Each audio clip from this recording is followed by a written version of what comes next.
everybody, it is Romania Black, and I'm so sorry to tell you this, but I couldn't wait. As soon as I really wasn't going to record this episode until next week, I really wasn't. But as soon as Be Happy the moderator was like, okay, you're good to go. Here's the comments you can read. Here's the comments you can't read. I was like, after last week's episode where poor Shen Qiao and Yan Wushi have had their little, like, not falling out, but kind of falling out, I was like, no, I need to know what happens next because you can't do this to me, show. You can't do this to me. So here we are. So we're on episode 12 of Thousand Autumns. The good thing is after this episode, I can look at the OPs, which is exciting. So we'll be able to watch the episode in full. The other good thing is that this episode is 25 minutes long. So take out, I mean, it's about 22 minutes. It's a little bit, maybe a little longer than we've had recently because these episodes have been too damn short. But I'm pretty excited about it. The only comment that I really have is from Breezy3392. And I thought that they described Shen Qiao perfectly in this comment, so I wanted to share it with you all. It's over on YouTube for episode 9, but it says, I love how this animation captures Shen Qiao's sweet gentleness, but with a steel underneath. He's a sweet cinnamon bun, but with a steel core that anyone who tries to take a bite out of him is going to break their teeth on. And I love that for a couple reasons. One, yes, sweet with a steel core fits Shen Qiao like a glove. Two, the concept of anyone trying to take a bite out of him that's going to break their teeth. That's pretty much anyone except for maybe Yan Wushi because he might not be human. So his teeth might be okay. We just don't know. We just don't know yet, do we? But that was really clever. I liked that a lot.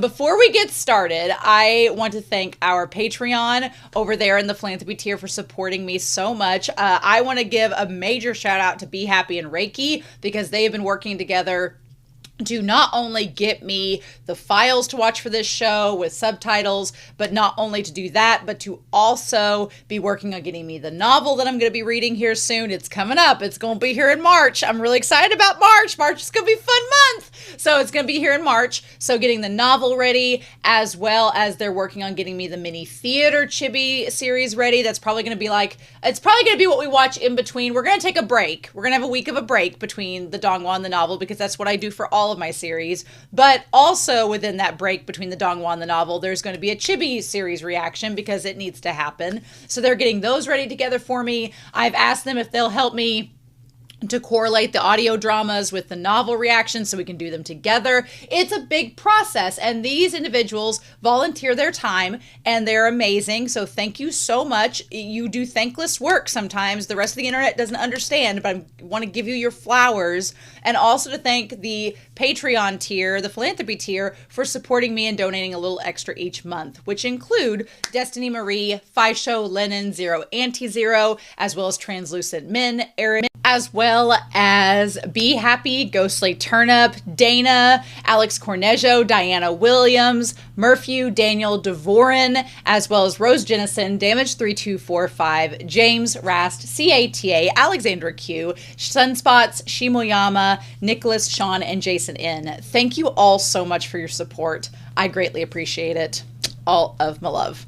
So yeah, I'm not gonna lie, I had a headache when I woke up this morning, and then I took some medicine, and I was debating on whether I was gonna record something, but my head has felt significantly better, and I'm like, ooh, I don't want the medicine to wear off later and me having watched nothing today. So today's the day, and like I said, I just couldn't wait. So I'm like, no, we need to watch this. This needs to happen. So I'm super excited. We are going to start at the 2 minutes and 25 second mark for this episode, but I'm going to go back, at least in the discussion, look at this OP, see the words, do all of that, and then next week we'll have, I want to see the lyrics for and then next week we'll be able to watch it in full, or I might wait until episode 13 and just watch it in full.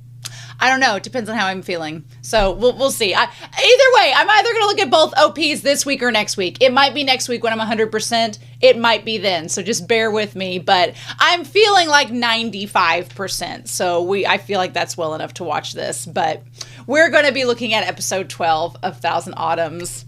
We're about to enter the final arc of this Donghua. Not that that means anything because the novel goes way further than this. But anyway, we're going to start that here in 3, 2, 1, and let's do it to it.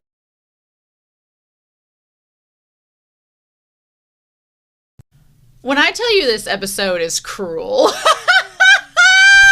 man,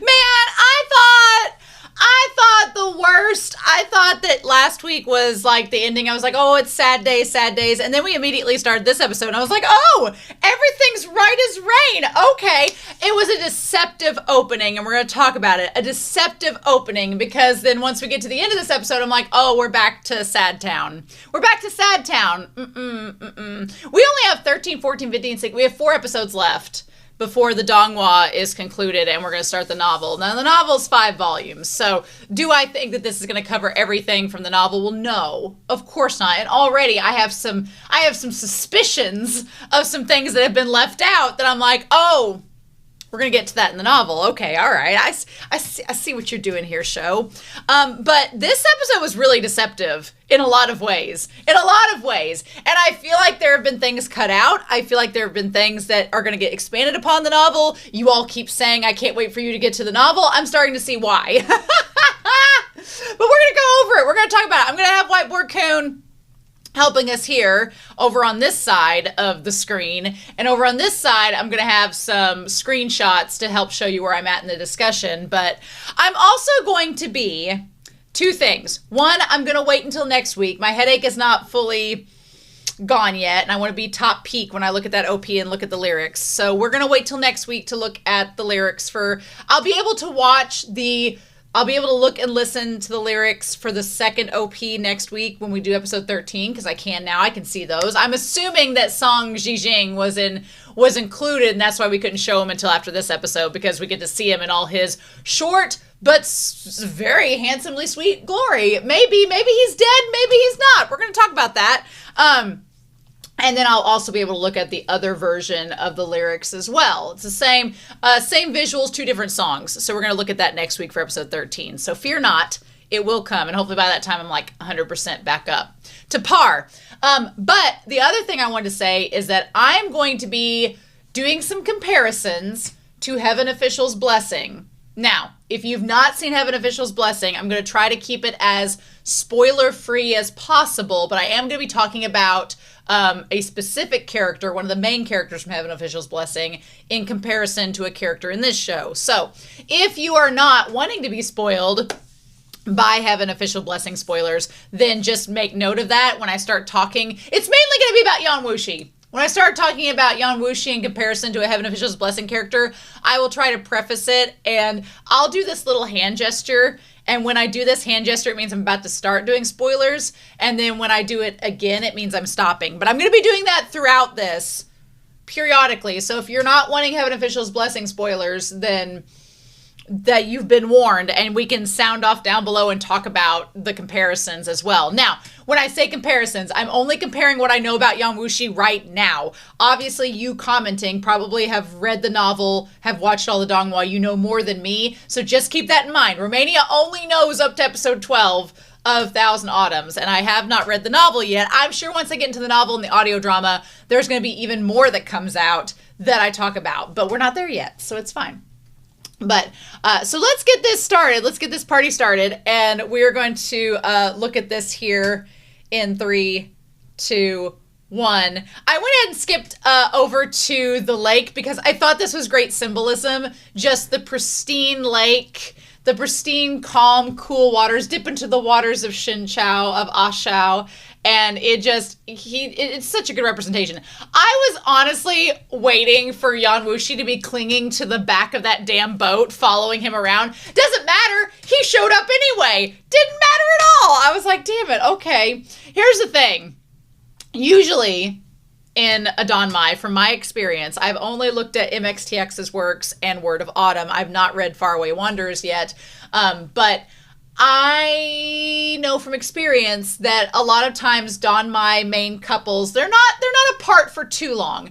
I would argue that Modao Zushi and Scumville and Self-Saving System, from what I've seen so far, have them apart the most. Maybe Word of Honor does. Heaven Official's Blessing, they're not too far apart, which is fine. I love that. That's what I love about it, and that's the unexpected thing.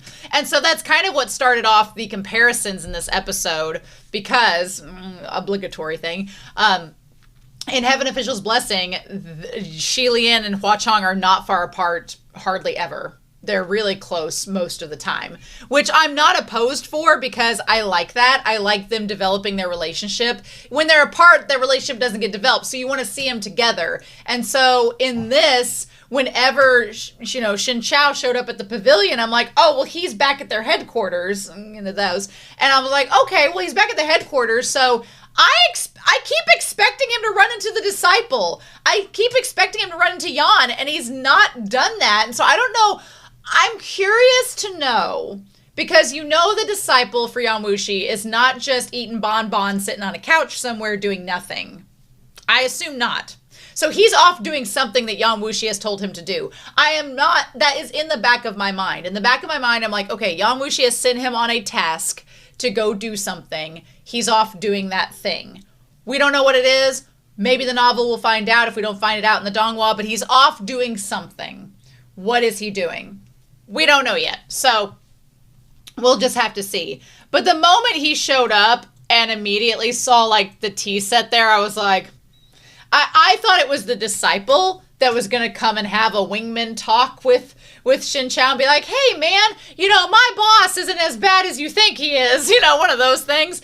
No, Yan Wushi like beats us to the punch and is like, oh hey, don't mind me. Just showed back up to stare longingly into your eyes. Sir, you're fooling no one. You're fooling no one at this point. This is the point of the story where it gets a little bit irritating for us, the audience, because we know that Yan Wushi loves Shen Qiao. That is, he's said it in black and white to him. And now he's pulling on this tsundere, I don't want to be vulnerable, self-defense business. And I'm like, okay. So let's bring up Yan Wushi up here and just talk about him for a little bit, right? Because this stuff's going to come up in the episode. So Yan Wushi clearly loves Shen Qiao and is in somewhat denial about it.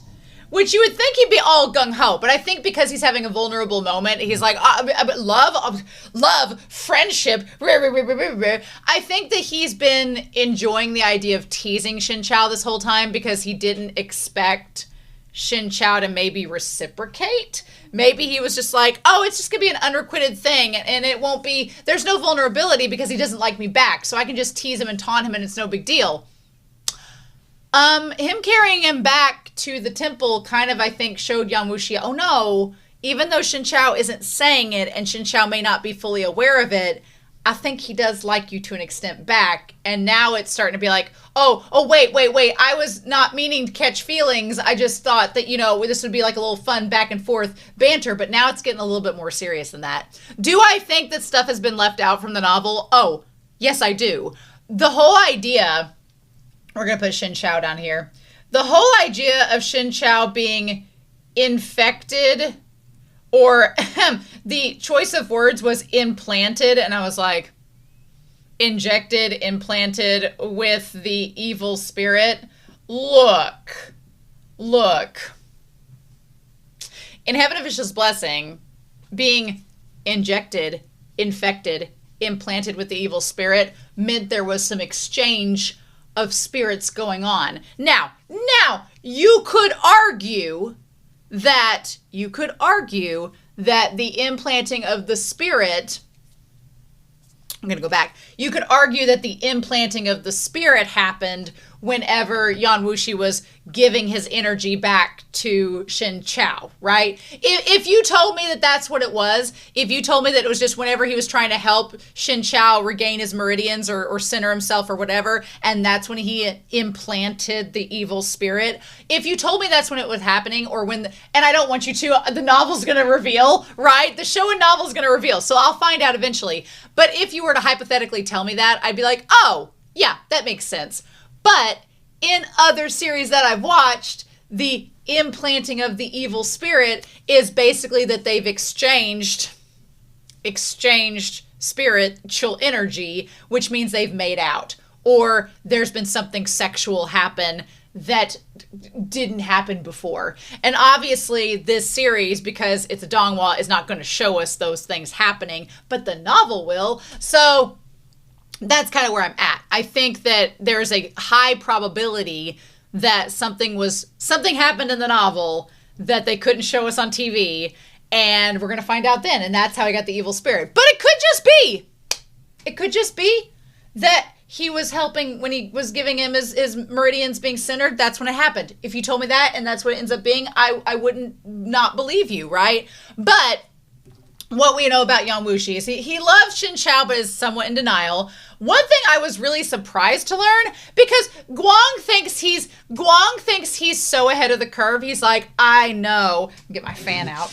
He's like, I know that Yan Wushi doesn't realize it, but I've figured out Phoenix Descending's fatal weakness, and he couldn't possibly have figured it out yet. No, he's already figured it out. And I mean, if you use the move, it makes sense that you figured it out, right? So he's figured out that Phoenix Descending's 9th level is more than his body can contain. That's what he's figured out. He knows the fatal weakness. He's like, I figured out I'm at that 9th level. This is what's happening. And he knows about the quote-unquote infatuation that is the translation of the episode. He knows about it. He is aware it's happened to him. He's trying to figure out a way to combat it. And so we're going to talk about that with Sang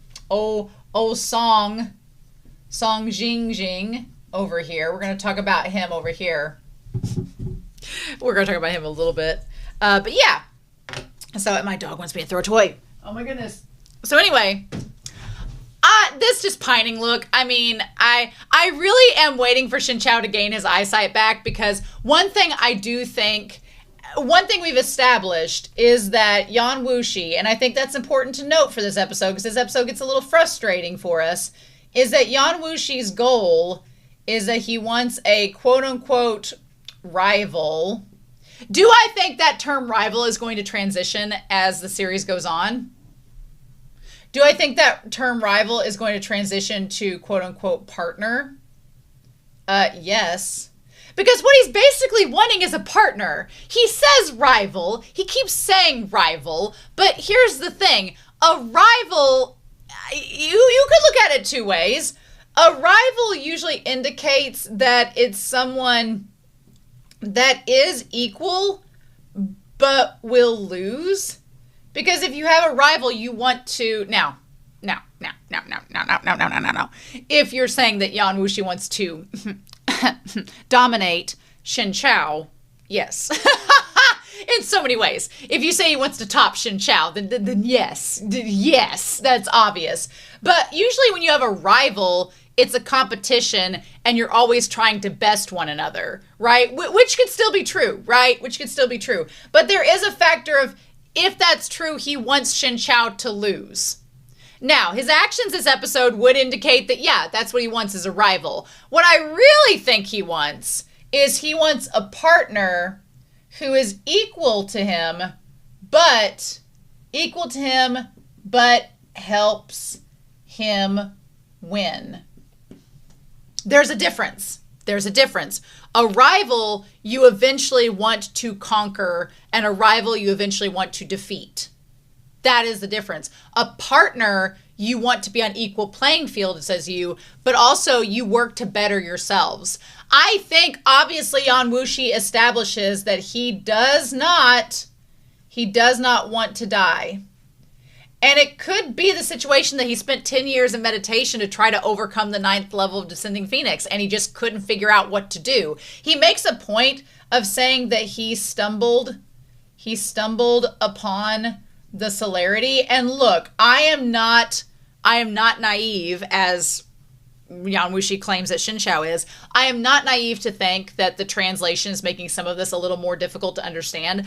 I am very confident that when I read the actual novel, some things that I'm a little bit off on or confused on are going to be clarified and make more sense when I read it. So right now I'm working with what I got with the translation. I don't want necessarily an explanation, and I appreciate you all offering it, But I think that the explanation will come when I read the actual novel. So we're going to get there. In like a month, we're going to be there. So it's all going to work out. But he stumbled upon the celerity, but he couldn't figure out how to make it all work. So his goal was he needs someone who can use the celerity and possibly find a way to save him, which we're going to talk about in this, right? We're going to talk about that in this. Now, I have a brief thought. This is about Scum Villain Self-Saving System. So when I do this, now we're talking about Scum Villain Self-Saving System spoilers. So if you're still listening and you don't want Scum Villain Self-Saving System spoilers, then just tune out until I wave my hand again. But I was thinking about this in this episode, especially towards the end. In Scum Villain Self-Saving System, one of the plot lines, which I'm not a distinct fan of, to be frank with you all, I'm not a fan of this, but one of the plot lines is that the main character has to have sex with the troubled, monstrous character to, quote unquote, cure him of his ailments. It's a plot line I'm not fond of. And the way that it's handled in Scum Villain, I'm not fond of it either. However, it could be in this one, and I'm just throwing out theories. I'm probably wrong. I'll find out here very soon this year if I'm wrong or right. But one of my theories is, what if Yan Wushi is counting on Shen Qiao finding a way to use the celerity to overcome the demonic energy that is associated with the 9th level of Phoenix Descending. That's why he wanted him to learn Phoenix Descending, so that he could have the celerity and his pure good heart could override it. And he's like, okay, well, now that you've done that, show me how to do that as well. But it could also be that Shen Qiao, in overcoming the Phoenix Descending, he could transfer his good energy to Yan Wushi via an act of intimacy.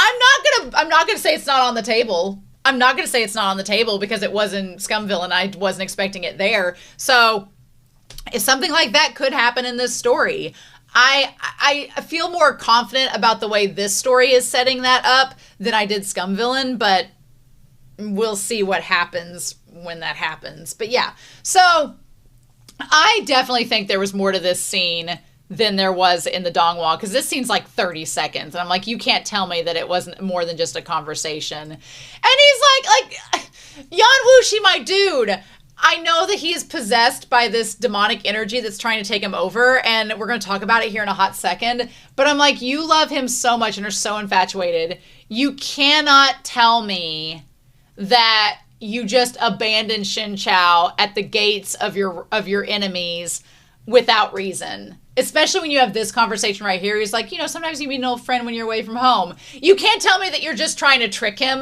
And I mean, that's part of it. We're going to talk about it. But deep down, you know that he loves him. And Shen Qiao's just like, well, he's like, you don't drink tea with others. Because when he turns down the tea, Shen Qiao's like, oh yeah, that's right. I forget you never drink tea with others. He's like, in that moment, Shen Qiao's like, oh yeah, I forgot. You're not going to just drink tea with other people. And that's when Yan Wushi's like, excuse me, you are assuming that you don't matter to me. And then he drinks it right in front of him. That was such a good scene. He's like, you're not one of the others. And Shen Qiao's like, oh. I love that Shen Qiao's like, I don't want to have to think about my sexuality right now. Shen Qiao's like, aren't we trying to stop a war? Aren't we trying to get a ring back? Aren't we trying to help restore my meridians? Aren't we trying to help cure you of your poison just like me of my poison? He's like, we don't have... Shen Qiao is basically every non-shipper being like, we don't have time for shipping right now. There are more important things to worry about. And Yan Wushi is like me being like, well, an apple a day keeps the doctor away. So, we gotta have some sweetness, Shen Qiao. That's just, it's so funny. He's like, why are you here? That was such a funny line, because Shen Qiao's like, I don't have time for this.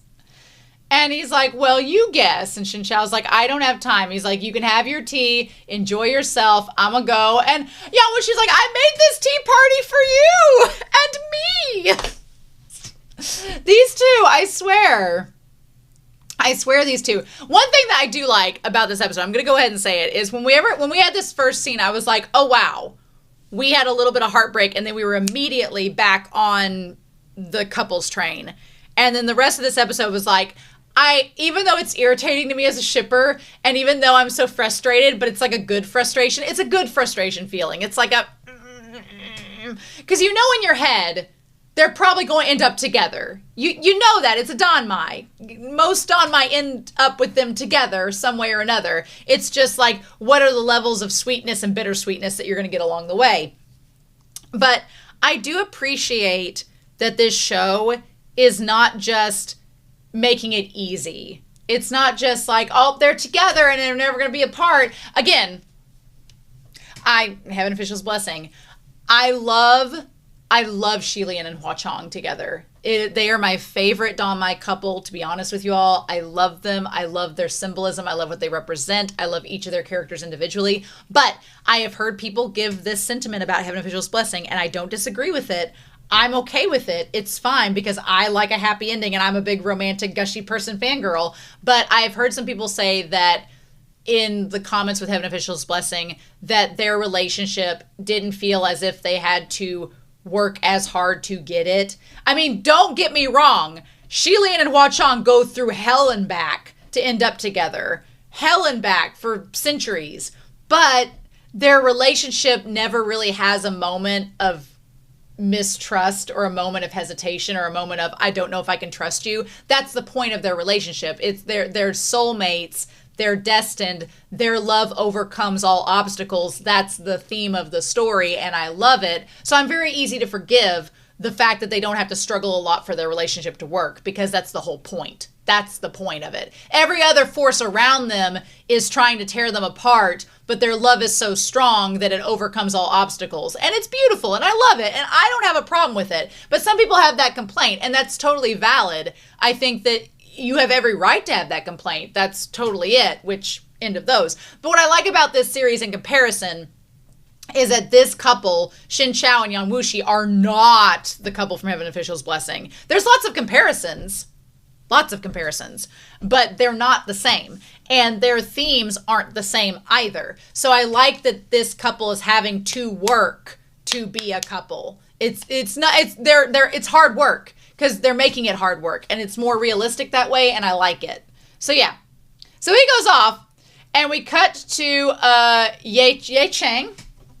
We cut to Ye Chang. We're going to put that down here. And Ye Chang, we find out, has Shin Gong. We haven't seen him in forever. Shin Gong, who is now part of the military and in charge there, he got a glow up. He looks great. He looks so serious and stoic, like he got a bath. But yeah, so he gets a glow up. Now, here's the problem.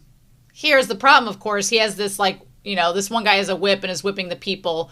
I do think that it is important to note that the one guy that was whipping the beggars, that was thrown off by, okay, so Qin Gong is, not Shin.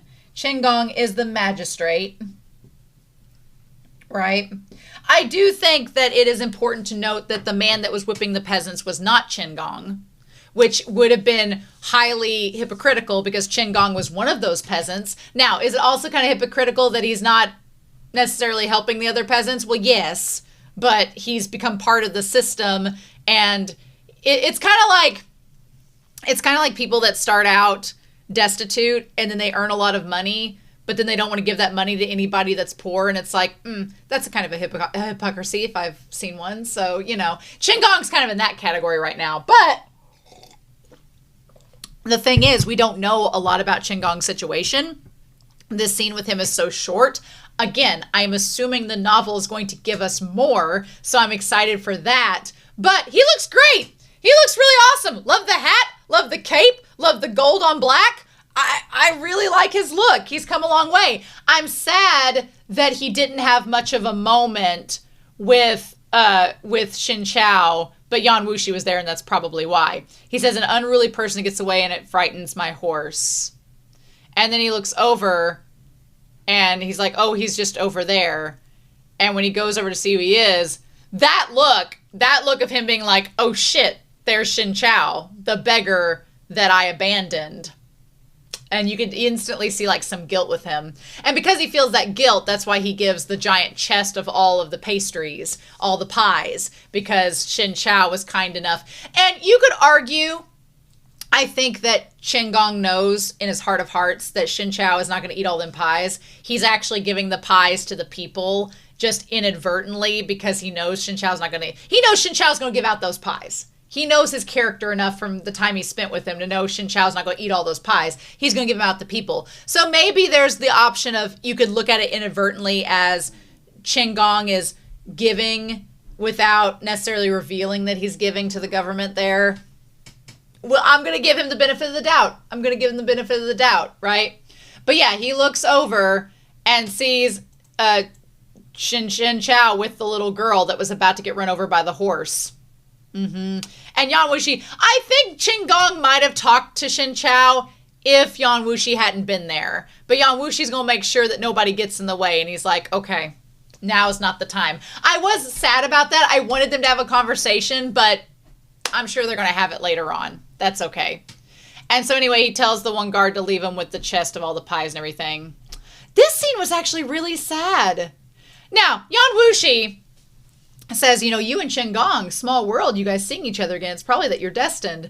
I don't think that Yan Wushi was necessarily jealous in that moment. I do think he was kind of like, well, you gonna go talk to him? Or and Shen Qiao's like, yeah, I'll probably see him later. It's just he's more worried about the little girl right now. And that poor girl, like, I felt really sad that as soon as he gave, he's like, oh, he returned it in 2 folds. It was kind of scary to see all the refugees like looking like that one girl down in the corner there looking at that chest. That animation was really good, but they were like the zombies in South Park being like, got any change? Like going after the spare pies. And the one guard didn't want to give it to them, but Shen Qiao's like, well, I don't want it. He just steals the one to give to the girl. Here's the thing. I've watched a couple movies to know that if somebody's like on the brink of death, once they get that pie and take a bite out of it, it's like, thanks, bloop, dead. And I was like, I bet that's going to happen with her. The moment she looked up like that, I was like, oh, that girl ain't long for this world. But I didn't know if they'd actually kill her or not, if they'd kill the kid. But they do. Also, this isn't funny. This is really morbid. But the moment that she's about to die, like, the last thing she sees is Yan Wushi's pecs. It's not funny! But I was like, damn, girl, at least you got a view. At least you got a view in your last moments. You're a kid, so it doesn't matter. But that sucks. That sucks so much. And he's like, you didn't cry when I think this here, I love, first of all, I love the way they animated Yan Wushi's face. His expression is really, really good there. They do such a good job of animating him in this, but that expression is really good. But him saying, you can see Shen Qiao's clenched fist. He's got the Arthur clenched fist there about this girl dying.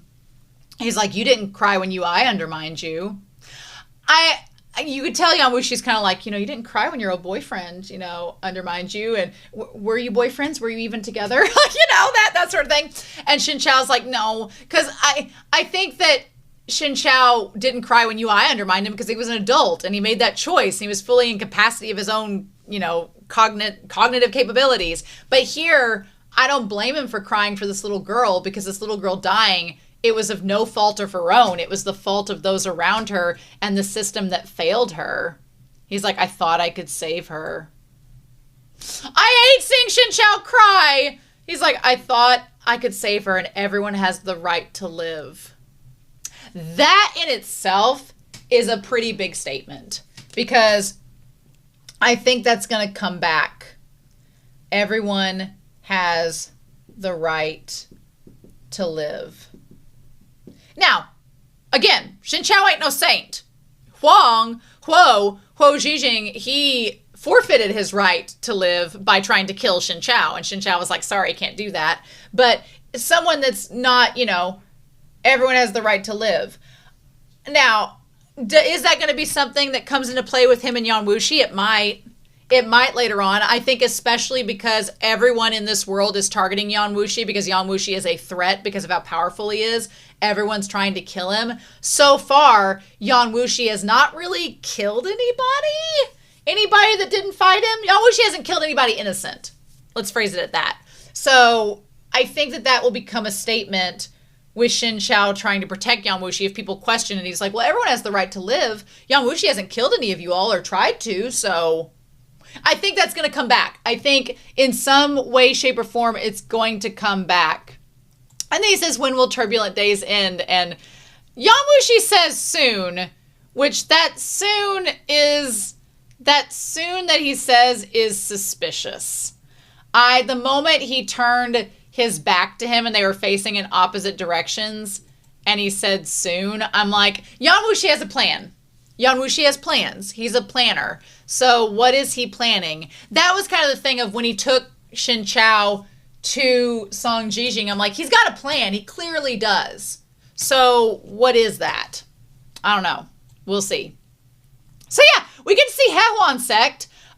It's pretty badass and cool. Lots of chains, lots of red lights, lots of darkness and shadows. Am I wrong to say that it reminds me of Zira's lair in The Lion King 2? Can I say that? It reminds me of Zira's lair in The Lion King 2. I'm a fan. I like it. So poor Bairong, though. Bairong gets thrown to the stairs. This is interesting. Okay, so our Grandmaster, she says, spare my life. It's like damn Squidward up in here being like, oh no, he's hot. I was expecting with Sang JingXing, I was expecting an old man. I was expecting an old ass man that was like, I expected a white haired man. That's just how I pictured him in my mind. I expected him white haired with a beard. I expected him to look like, it's from Scum Villain, Self-Saving System. All I'm going to say is Master Mo. I was expecting a Master Mo archetype. That's what I was expecting. That's all I'll say.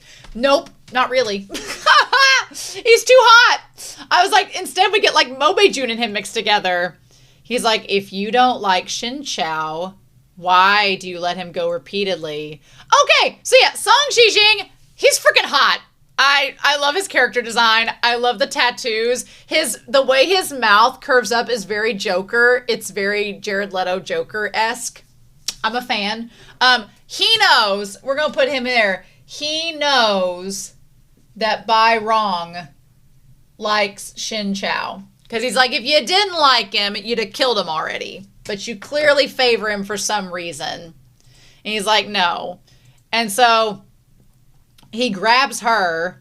And what does he tell her? He says, Juju and Guangling Song want to kill Yan Wushi.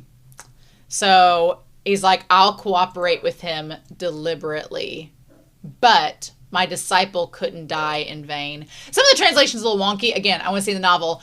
Here's my opinion. My opinion is that Huo and Song were getting it on. And that's why he's so, like, he made a memorial for Huo. He put up markers. He has, like, in this barren wasteland of ruins, a nice little spot carved out for him. He ain't doing that for anybody else in his sect. So I'm just saying there was something there. A life for a life. So he wants Yan Wushi to repay for killing. He basically is what he's saying. Not necessarily Yan Wushi. He makes note that the others in the evil gang, they want Yan Wushi dead. He's not so sold on killing Yan Wushi necessarily, but instead what he wants is that he wants Shen Qiao to die for Huo. An eye for an eye sort of thing. And he's like, you're not doing your job by not killing him. Now, did Sang JingXing die in this episode? I think he did. So where does that leave Bairong? If she was sent away, is she going to try to kill Shen Qiao without realizing that her master's dead or her grandmaster's dead? I don't know. We're going to find out. But anyway, so they managed to go up to this temple, Bailong. And when we get to Bailong, put that over here. We get to Bailong, we see Shiwu again. We see Shiwu, and he's the most precious little bean sprout. He's so adorable. I was getting Heaven Official Blessings flashbacks with the Bailong temple sign being broken. Was getting flashbacks with that. But they get up there, and Shiwu and this other little kid is there with this old man. And, of course, Shen Qiao can't see properly. Yan Wushi doesn't care. So Shiwu comes up, and Shen Qiao's like, hey, will you let us stay for the night? And Shiwu recognizes him. Now, I will say one thing. I love the little hug. It's absolutely precious. This look of Yan Wushi, the look of Yan Wushi over to Shiwu when he's like, oh, bitch, you get to do that? Must be nice. He's like, oh, fancy that. You getting to hug him. Wish I could do that. I am going to say something here. This is the whole reason I wanted to bring up Heaven Official's Blessing in the first place, is because in Heaven Official's Blessing, and I'm talking about the Heaven Official's Blessing like first draft, not the edited version that we've been getting into on the channel, but the first draft, there's the kid. And Hua Chong hates that kid. He hates that kid so much. He's like, why is Shi Lian with this kid? He's like, I don't like children. I don't want them around. Get them away from me. And at the start of this scene, I was like, oh, well, Yan Wushi's a little bit of an upgrade from Hua Chong. He's not feeling threatened by this kid. But, now that I'm looking at it, I'm like, no, he's kind of threatened. His face is so funny there. But this kid's so precious. I love his little curls on his hair and how he just looks so cute. Nothing bad better ever happened to this kid. No. Nothing bad needs to happen to this kid. This kid's too precious. Nothing bad can happen to him. No. Mm-mm. And this down here, Yan Wushi's like, well, he's not competition. Don't treat that kid as competition, sir. Come on. No. He's like, you have friends everywhere. Here's my thing. We know that he saves Shi Lian. We know he saves Shen Qiao at the end of this, right? We saw the hand reach out and grab him from the water. Like, come on. You knew it was going to happen. I bet he's going to take Shen Qiao back to this little temple to heal up. I bet he's going to take him back to the temple because he's realized that Shiwu is somebody that he can trust, that Shen Qiao can trust to keep him safe and be on the down low. That's my theory. I think next episode we're going to get that. He's going to drag Shen Qiao back to this temple. I think that's going to happen. He's like, you really have friends everywhere. And Zhu, we meet this guy. Zhu, we're going to put him over here. Zhu Lengquan. He's the old man that's kind of he's basically Daddy Warbucks. Only if Daddy Warbucks was poor from Little Annie. But he's taking care of all the kids in the temple. I like that he looks at the two of them and how nicely dressed they are. And he's like, well, if this little dump's going to work for you, you can come in. You could tell he was a little bit embarrassed because they look so nice. But I think that it's all right. He's like, I beg you to treat my benefactor. And he's like, well, stay over. And at first he's like, that is. And Yan Wushi's like, you got a problem? And he's like, this is my friend. That look, let's go back to this look. Because he is surnamed Yan. How far we've come from Shen Qiao saying, oh, he's the leader Yan, he's Grandmaster Yan Wushi, and now he's like, this is my friend Yan. And that look is a look of guilt. I feel like it's a look of guilt from Yan Wushi, because Yan Wushi, it's all been fun and games. It's all been fun and games because he's known that even though him and Shen Qiao are not, they're fighting against each other and it's all fun and games and they're rivals, he's like in his mind going, but it's never going to go any further than this. He's always going to push me away. He's always going to treat me like an outsider. It's going to be a little playful banter and teasing until this moment. And this moment is the moment he goes, oh, wait, you're actually friends, us becoming friends. That's not part of the equation. We're supposed to be rivals. No, we can't do that. That is a look of panic. That is a look of gay panic on Yan Wushi's face of like, I wasn't expecting you to treat me this way. Now I feel guilty because I'm using you to make myself stronger. And, like that's what that look is. And he goes along with it because everybody else does too. And he's like, well, how did you introduce me just now? And he's like, well, as a friend. And Yan Wushi's like, friendship? Like, the inner tsundere of Yan Wushi is starting to come out. He's like, I didn't think we were going to make it to this level. And I'm sure he feels somewhat guilty because, this is giving him hope that he could have a partner. And that's not what he was expecting nor wanting. And so they're all having this nice little meal. Everybody's sharing the food. I thought it was peas, but it's edamame. the old man is like, oh, well, I don't need any noodles, and he's actually hungry. The moment that he turned the noodles away, but then his stomach rumbled, I'm like, okay, this old man's nice. He's trying to treat the kids, even though he clearly is hungry. It was cute. And they're having just this nice little banter, and it's really adorable. But here's the thing. Yan Wushi doesn't do adorable family domestication. He's always been alone. And his mindset is that all men are born evil. So the idea of these four men in front of him who have kind hearts and are good people, it just does not jive with his MO. And he's like, I'm not ready to confront this possible realization. Well, it's not only that, but it's something else. But that's one side of it. And Shen Qiao's like, this is great. And then Yan Wushi's like, no, I can't do this. I do like the setup of this, though, because it's setting up that Yan Wushi's like, I can't be a part of this family motif or whatever. You come back to me at the end of Volume 5 when these two have adopted Shiwu as their child and are living in a cottagecore together, cottagecore life. You come back when that happens, and then we'll cite this moment of, yes, Romania called that Yan Wushi doesn't want the cottagecore lifestyle, but the cottagecore lifestyle wants him. So we'll see if that happens or not. But yeah, so he leaves. Now, there was that aspect of it.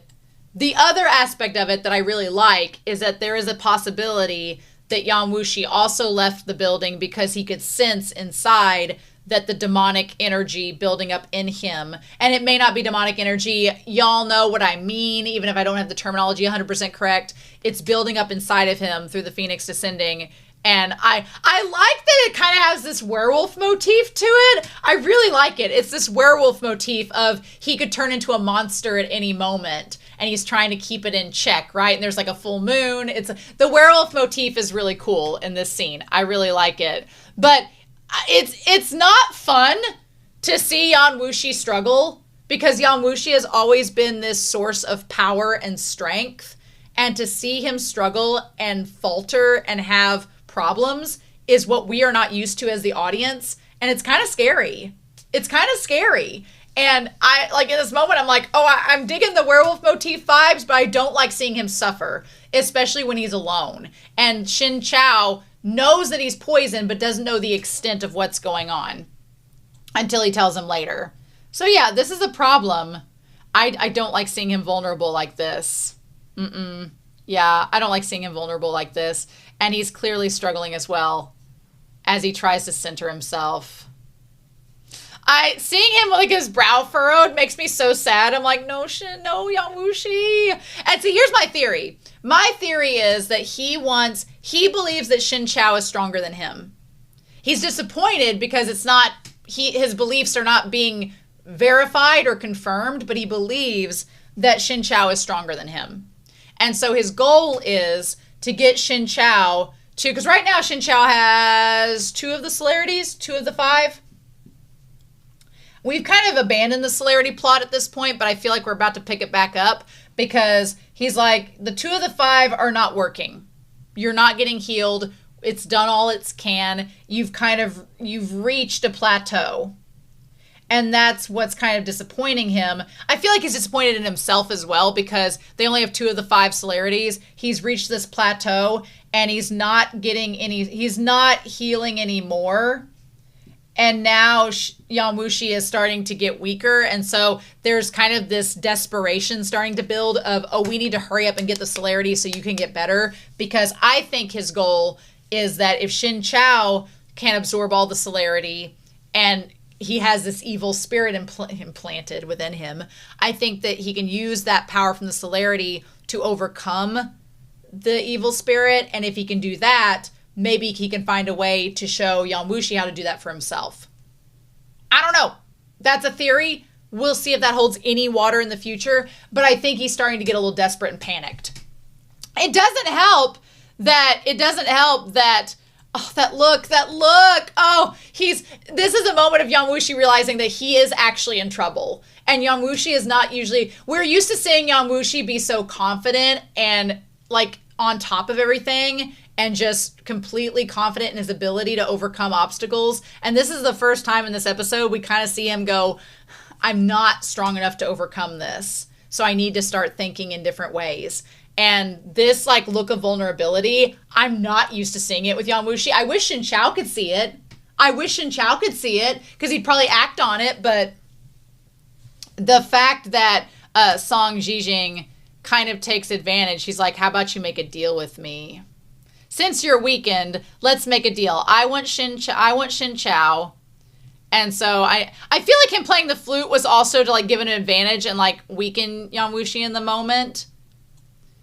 And so he's like, it seems you aren't afraid of death. Yeah. And he's like, oh no, just the other way. He's like, I am afraid of death. That's why I'm coming to you. He's like, I want to make a deal with you. So then he gives him back this sword. He's like, here's the deposit. He looks so good. I love his character design. It's so great. He's like, I return you the sword that you lost to my grandmaster that year. Okay. So we have this moment where we find out that Yan Wushi lost his sword to Sang JingXing's Grand Master. Okay, so we find that out. He lost that sword to his Grandmaster.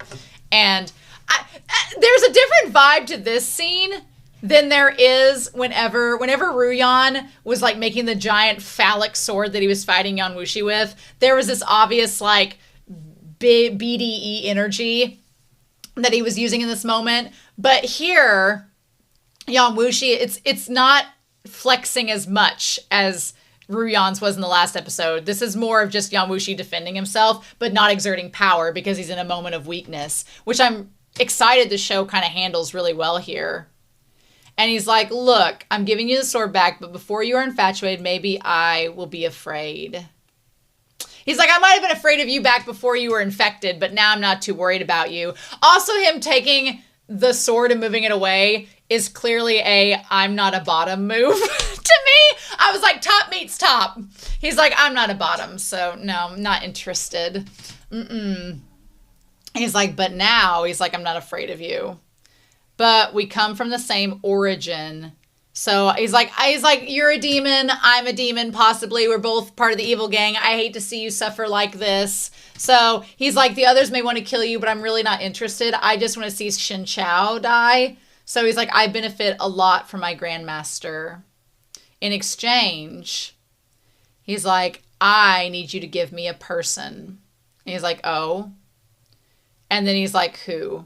The fact that he turns his head away and his eyes are shielded in this moment makes me think that he's thinking, okay, this guy probably wants Shen Qiao because Shen Qiao killed his underling.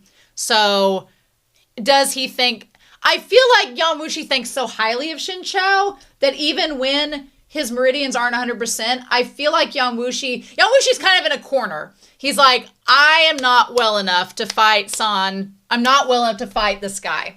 I'm not strong enough to fight him and possibly win. He's like, I'm a little concerned about that. Or I'm a little concerned about going crazy in the moment and making things worse for myself. I need to stay alive. Yan Wushi wants to stay alive long enough to help Shen Qiao get back to full strength. Because he loves him, but he's not saying it that way. He's saying, oh, so you can be my rival. But we all know the truth. So in this moment, he's like, I know I'm not strong enough to take this guy on without possibly making myself weaker. And if I'm weaker, that's not helping Shen Qiao because Shen Qiao is still, in Yan Wushi's mind, a little bit too naive to function without him. That's just how he thinks. Whether that's true or not, we, the audience, are speculating as well, but that's what he thinks. So he's like, but I know that Shen Qiao, Yan Wushi believes that Shen Qiao, Yan Wushi is amazed by this proposition, but he believes that somehow, for some reason, Shen Qiao can overcome all odds to beat the evil spirit temptations that he's been throwing at him. So this moment, in the weirdest way, is kind of a leap of faith, where Yan Wushi's like, I can't take this guy on right now, but I'm going to bet that you can. And if you can, then we've solved this problem, got him out of the way, and I haven't hurt myself anymore to where I can still come back and help you if you fall. Which is what ends up happening. It's just in the craziest of ways. So back at the temple, Shen Qiao is trying to like relieve his meridians. It's not working. And that's when Yan Wushi comes in and grabs him and he's like, hey.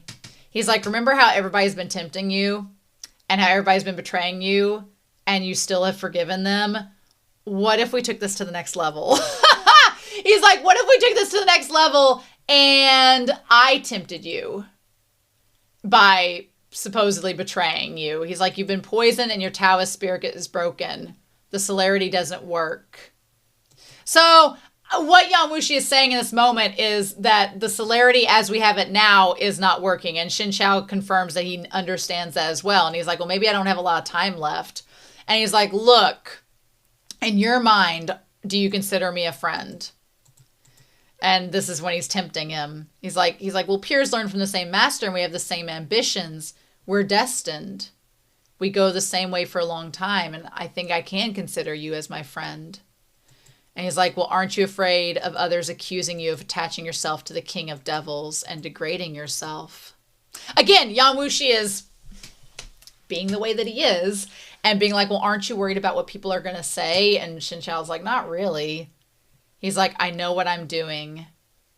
Why should I care about what others think? Which, that does fit in line with Shen Qiao's character. I thought about this in the moment. I'm like, Yan Wushi's having a little bit of a Hua Chong moment of like, why would you want to associate yourself with a monster sort of thing? And Shen Qiao's like, well, I've been a recluse my entire life who really doesn't care what anybody but my dead master thinks. So who cares? You know, and Yan Wushi is knowing what he's about to do, trying to be like, but Yan Wushi's like, you're being naive. But there's a part of Yan Wushi that even despite this is like, damn it, you're really cool. And I love that you can overcome all of this temptation and all of this betrayal and still maintain your good soul. Like, who are you? What are you doing? Yan Wushi is simultaneously like obsessed and just confused by Shen Qiao. And Shen Qiao's like, that's just how I am. It's fine. I'm not going to falter for anybody. He's like, since I went downhill, what I saw and heard has inspired me a lot. I cultivated myself in the mountain and my Tao is tiny.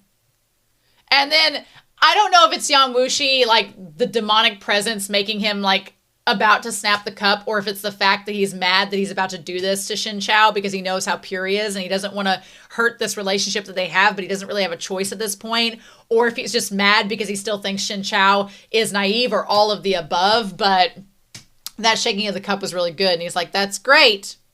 And then he taps him so he can't move. And he's like, did you really think I wasn't going to betray you? He's like, so we're friends. And Shen Qiao's like, are you about to do something really dumb, Yan Wushi? And he's like, yeah, I am. Why do you always believe others so easily? This was like a Frozen moment. This was like Hans in Frozen. He's like, if only there was somebody who loved you. Like, this was one of those moments, except the reality is he's not Hans, he's Sven. So it's like, or Sven the moose. Anyway, he's not Hans, he's the other guy. He just wants to convince Shen Qiao that he's Hans, and we know better.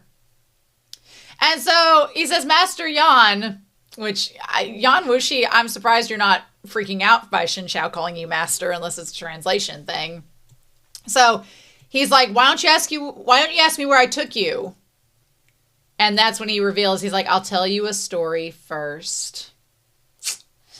And so he says, more than 10 years ago, when I got the celerity by accident, I dismissed it. At the time, I thought that Phoenix descending was the better way. So he basically stumbled across the celerity, but then he decided to say, no, I don't need the celerity. I'm going to use Phoenix descending instead. Which to me, instantly, by telling Shen Qiao that story, whenever the evil spirit is trying to tempt Shen Qiao that Phoenix descending is the only way, it feels like a moment of trying to convince, it feels like this story is trying to convince Shen Qiao, okay, when you are tempted by the Phoenix descending, just say no, because you need to get the celerity instead. That's going to help you out more than the Phoenix descending, as you've seen with me. Because then he reveals the weakness that's been going on with it. So he basically reveals what Shen Qiao learned from Bai Rong, only he's clarifying it. He's like, do you know why I'm telling you this story? And Shen Qiao's like, no, not really. I don't understand. I'm not putting two and two together now. And he just laughs. Well, no, he doesn't laugh. Song laughs. But I feel like every time Yan Wushi does this, he's trying to give Shen Qiao information to be like, look, I'm telling you this now so that you can think about it later and know that I'm not just tricking you. I'm not just betraying you. There's a reason behind it. I feel like I want you to learn more about the celerity and heal yourself, because don't make the same mistakes that I did, right? But you're going to be tempted by the same things that I was. Don't do that. He's like, I never thought of Shen Qiao as worthy of a Tai Hua sword for you. It's pitiful. I like that Yan Wushi is like, bitch, do not come after my man. You don't even know. You don't even know what I have planned. And yeah, he shows up. He's like, I sent him here. Yeah, I love his design. It's so good. Not just the muscles, but the tattoos, the jewelry, the fact that he looks like very gestury. He has kind of a Hisoka look from Hunter x Hunter. He looks like a Hunter x Hunter villain, honestly. I love his design. Everything about him looks so good. Not that it matters, though, because I think he dies in this episode. But yeah, he's like, he looks good. He's like, good taste. And the whole time he's talking to Yan Wushi, he's like, you have good taste, sir. The whole time he's talking, Yan Wushi has his back to him. Like, Yan Wushi hates every second of this and everything that's going on. He hates it, but he's putting on an act. And if Shen Qiao had his eyesight, he probably would be able to tell. But he doesn't yet. He's like, I'm not going to show mercy. He's like, it would be late. And he's like, you can deal with him at your own. Sir, you are fooling no one. You really are. And he's like, oh. He's like, you killed Huo with this hand. Maybe I should chop it off and send you back to Mount Zhandu and ask others to watch the hands of the former chief disciple. Now, again, Yan Wushi is not totally serious, because at that moment he's like, bitch, do not. He doesn't want Sang to do that. So he's like, now hold on. He's like, I'm not just giving you free rein to hurt him. He's like, I have something to tell him. At that moment, he's like, before I go, I'm going to leave Shen Qiao with some parting words to be like, please, Shen Qiao, know that I'm betraying you, but I'm not really betraying you. I need you to read between the lines, and thanks, sir. Think hard on this. I was pushed into a corner and forced to do this. And to Sang's credit, he sure was generous. Every villain in these Danmais, they are quite polite and generous when it comes to final words, And he's like, fine, you need a blowjob before you go. I understand. I'll back off and let you all have it. He's just like, look. And that's when he says here, you can tell he's like, do you still consider me a friend now as I'm betraying you? He's like, Qiao, you're too naive. I've told you earlier, I saved you because I want a rival. But you disappoint me. He's like, I don't really like you. Don't believe that I love you. Why would you think I love you? Who would think that? He's like, but you disappoint me. Naive people like you are not destined to live long. And in the back of your mind, he's telling him this because he wants him to be safe and he wants him to live long, and he's trying to help make him stronger. And he thinks that if he's naive like this, he's going to end up getting killed. And he's also worried that he's going to end up dying, which means that Shen Qiao is going to need to take care of himself to survive. And he's like, if you don't get your strength back and you stop, messing around, you're going to end up getting hurt and I won't be able to protect you. Without Mount Zhandu, without Qing Fingge, you are nobody. You can't do anything.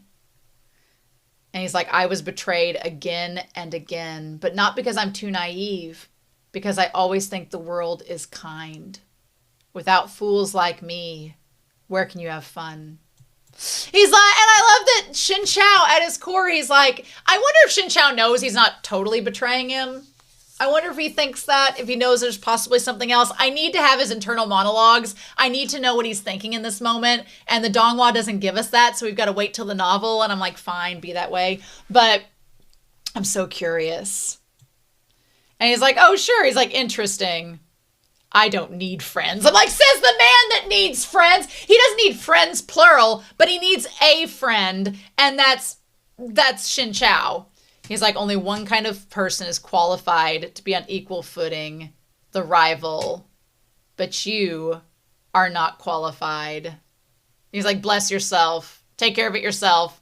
I'm like, look, I know that songs like Don't You Feel Abandoned, but here's the thing. He left the sword. He left the sword. Yan Wushi left him the sword. If he was really wanting him to suffer and die, he wouldn't have left him a weapon to defend himself. Let's be real. I hope that this story goes the route of Yan Wushi thinking he needs a rival and ending with you need a partner. I need that. He's like, I could kill you in a gentle way, but no. And then Shen Qiao's like, okay, actually he's like, when did you unlock your pressure points? And then he's like, oh, so Yan Wushi had showed mercy for you. Yeah, Yan Wushi did show mercy for him. He's not trying to kill him. He's trying to make him stronger so he can defend. I do think that at the heart of it, there is both a selfish reason that Yan Wushi wants a rival, but I also think that there's also the selfless reason that Yan Wushi wants Shen Qiao to be able to protect himself if Yan Wushi ends up dying because of the Phoenix descending and he can't watch over him. I think it's a multi-purpose thing. But Yan Wushi's such a damn tsundere and diva, he's not going to come out and say that. We're going to have to draw it out of him. So, like, this guy drawing out power. So, it's a shame. If he dies in this episode, it's a shame because Song had such a cool design. I really loved it. But, I'm assuming that the novel has more to come. And so he's like, the evil spirit's in my body. And he's like, was it Yan Wushi? Well, yes. The question is how? He's like, oh, you don't know Yan Wushi implanted the evil spirit. Oh, I bet he did implant that evil spirit. I do love the visuals of the hands reaching for Shen Qiao. The hands, I do love the visual of that. And I love the fact that Shen Qiao is able to overcome it using his pure heart. I love that woe for all is passed to him by his master. I hope you can concern about the common people and devote yourself to the world and keep the Taoist spirit up, which allows him to overcome that's inside of him that Yan Wushi planted. I'm going to be curious where this goes. I'm going to be curious. Again, I do like the fact, unlike Heaven of Visual's Blessing, in Heaven of Visual's Blessing, the evil essence inside of Shi Lian didn't really amount to doing much. It didn't really change any part of him. It never really threatened him or did anything like that. It was just there. Here, I like that the evil spirit is tempting him and possibly causing him like distress and is a threat and is something that Shen Qiao has to overcome. I like that. That's an interesting twist. So I'm going to be curious to see where that goes from here, and what Yan Wushi has to say about it. But yeah, he's like, it's rare that Yan Wushi leaves you to me. I'll break your pulses first so that you're disabled. He's like, you live so tired. Friends, all of them have betrayed you. And now you're implanted with the evil spirit, one of the evil gang. And I like that Shen Qiao's like, that laugh that you just gave is phony, sir. You don't really mean that. And then, yeah, I love his spirit's like, no, I'm not falling for that side of you at all. This was really cool. I liked this. You can actually destroy your own foundation. Uh-huh. I like that he's like pulling the energy from him. That's crazy. Okay. What we gonna do about that? And then, yeah. Boop. Now, did it destroy him or did it fling him away? That's the question. When you are reduced to the situation that you're utterly isolated and left alone. I don't like them tears coming out. No. Will you still not be resentful and insist on returning the world with kindness? The answer is yes. Shen Qiao is going to keep returning the world with kindness. That's just how he is. That's just his character. We all know that. Now, I'm going to be honest. There was a scene in Heaven of Visual's Blessing that I kind of wanted to happen here. I'm not going to lie. I wanted it to happen here. Maybe it does in the novel. Don't spoil it for me if it happens in the novel. Just sit on your hands and fangirl with me. But I really wanted it to happen. But we saw his hand reach for him. Yan Wushi's. So Yan Wushi is not going to abandon Shen Qiao. He cares too much about him, even though he's in partial denial about it. But Shen Qiao is going to be able... I like the idea of Shen Qiao being able to rewrite his foundation. I think that's something that we need to keep in mind. The idea, because that's what he says, you're able to rewrite your foundation. If there's a way he can show Yan Wushi how to do that, that would be great. Maybe it's going to be something metaphorical. Maybe he's going to be like, Yan Wushi, you don't have to always be evil. You can turn good. I'm rooting for that. I am a sucker for an antagonist that becomes an anti-hero that becomes an ally. I'm a sucker for that transition, enemies to lovers. I'm a sucker for it every single time. And that's the vibe that I get from these two. And it has me really excited to see what's going to happen next. And I've talked for over an hour about this episode.